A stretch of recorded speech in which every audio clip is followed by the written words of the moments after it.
Bom dia, tudo bem com vocês? Hoje o tema da nossa aula é sobre a Grande Depressão.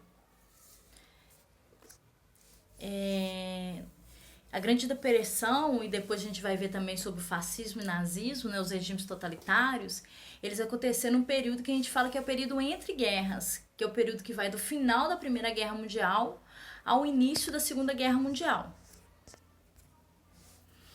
A Europa foi com certeza a região mais atingida pela Primeira Guerra Mundial, né? Várias batalhas aconteceram na Europa. A Europa vai precisar ser reconstruída. Já por outro lado, os Estados Unidos ele vai sair numa situação privilegiada, né? Ele vai começar a se tornar essa potência que a gente conhece hoje depois da Primeira Guerra Mundial. Ele vai fornecer empréstimos aos países que participaram da Primeira Guerra se reconstruírem, vai vender os seus produtos em larga escala na Europa. Olha aí, a produção industrial estadunidense ela vai aumentar em 64% pós a Primeira Guerra Mundial.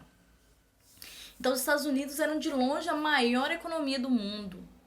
Para boa parte da população do país, aqueles tempos foram de prosperidades. Por isso que os anos de 1920 ficaram conhecidos como os anos felizes.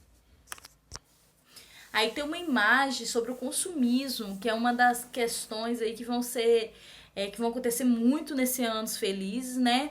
O modo de vida americano, o American Way of Life, que significa consumir, né? Ter os produtos da época, poder comprar, né? Estimular o consumismo, faz parte desses anos felizes aí, desse período de prosperidade dos Estados Unidos, que nós vamos ver que vai acabar aí em 1929, com a crise de 1929, para mim a maior crise que os Estados Unidos passou até hoje. Essa prosperidade dos anos de 1920, ela vai ser acompanhada por uma febre de investimentos na bolsa de valores. Então, se as pessoas estão conseguindo, estão prosperando, elas vão começar a investir nas bolsas de valores, muitas dessas pessoas, e comprar ações e vender essas ações em curto espaço de tempo e ganhar muito lucro com essas vendas de ações, né? Muitos empresários começaram até a aumentar artificialmente os preços das ações de suas empresas na bolsa, que é um perigo, porque a especulação parecia que não tinha limites. O que é essa especulação?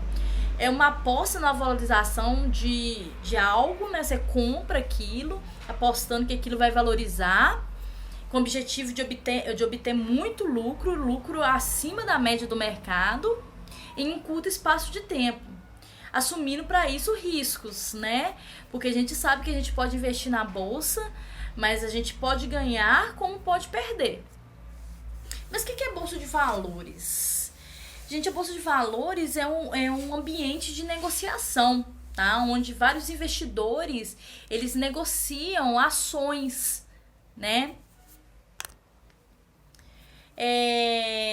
Mas como que funciona essa bolsa de valores? Não é tão difícil de entender. Através dela, uma empresa abre um capital seu, disponibiliza ações dessa empresa em troca de verba. Então, os interessados em comprar essas ações podem se tornar sócios da empresa, comprando pequenas fatias dessa empresa. Por exemplo, eu sou dono de uma empresa, eu quero fazer um investimento. Eu tenho 100% da minha empresa, eu quero vender 10%. Aí eu vendo 10% dessa empresa, que são as ações. Alguém vai comprar 10% dessa minha empresa, né? Essa pessoa que compra esse 10% da minha empresa, ela passa a ser dona desse 10%. Então, tudo que eu lucro, 10% essa pessoa lucra. Ao mesmo tempo, qualquer prejuízo que eu tenho vai ser na mesma proporção de prejuízo de 10% que essa pessoa que comprou essa ação vai ter. E o que são ações? Ações são papéis que representam pequenas fatias de uma empresa. Ao comprá-los na bolsa de valores, o investidor torna-se sócio de uma parte da empresa em questão. Com as altas constantes, no início de 1920,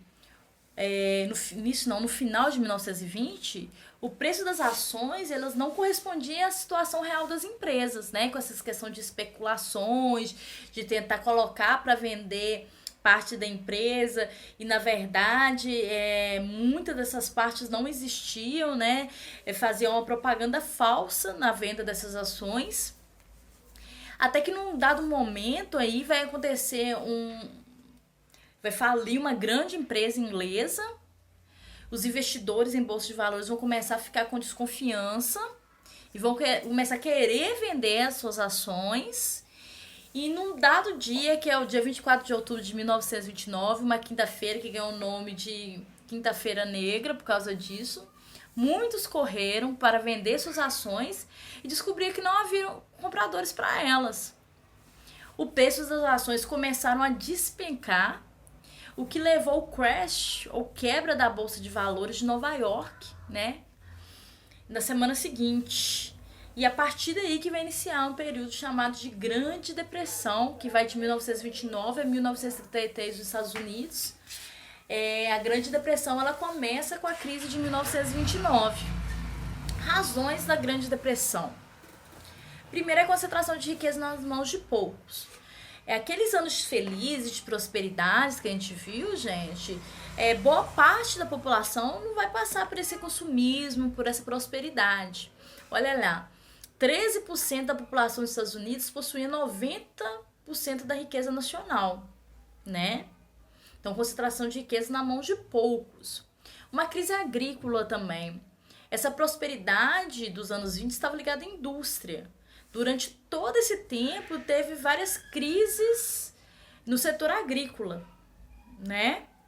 E para mim, uma das principais causas aí é a concorrência que a Europa começou a fazer aos Estados Unidos no mercado internacional. Vamos pensar, os Estados Unidos, eles ajudaram a Europa de certa forma, né, que ganharam lucro com isso, vendiam seus produtos dentro da Europa. Só que esses países da Europa, em um certo momento, vão começar a se reconstruir. E não vai precisar depender tanto dessa venda nos Estados Unidos. Só que as empresas que já estavam acostumadas a lucrar com aquilo, a vender daquela forma, continuaram a produzir.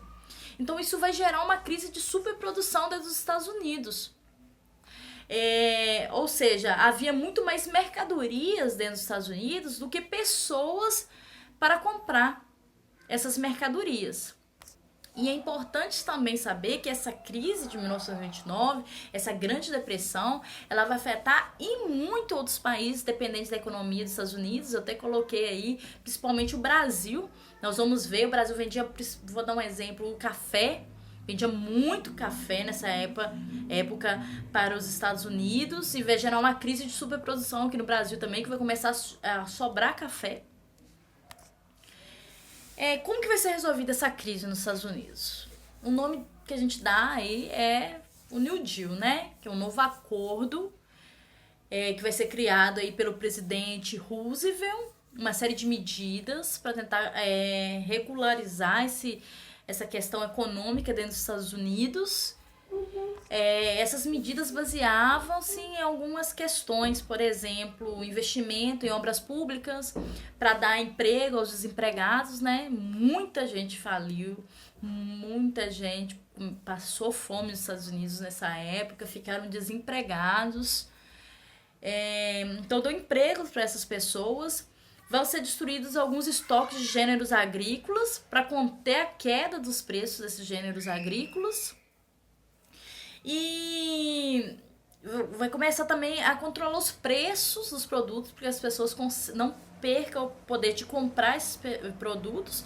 E a produção, para que não se produza muito além do que vai ter de compra, né? A lei da oferta e da procura. Se eu produzo muito, tem pouca pessoa para comprar, o preço daquele produto vai cair. Então vai começar a controlar o preço, diminuição da jornada de trabalho também. Com essas medidas, o desemprego diminuiu, a indústria e a agricultura recuperaram-se parcialmente, os salários pararam de cair e a partir de 1934 a renda nacional voltou a crescer.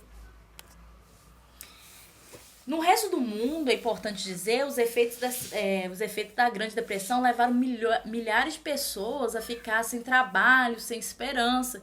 Imagina aqueles países igual a Alemanha, que saiu muito mal da Primeira Guerra Mundial, a Itália né, que estavam começando a melhorar, eles vão ser afetados, esses países vão ser afetados diretamente pela crise de 1929.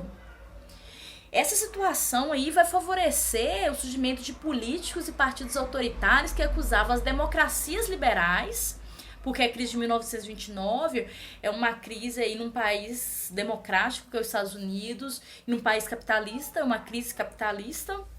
Então eles vão começar a acusar as democracias liberais de serem incapazes de resolver os problemas da população. E para isso a solução seria um governo forte, dirigido por um líder único, que fosse uma espécie de salvador da pátria. Vai ser aí que surgiram assim inúmeros fascismos que a gente vai estudar, entre os quais o fascismo italiano e o nazismo alemão, tá? Que é o tema da nossa próxima aula. Um beijo para vocês e bons estudos!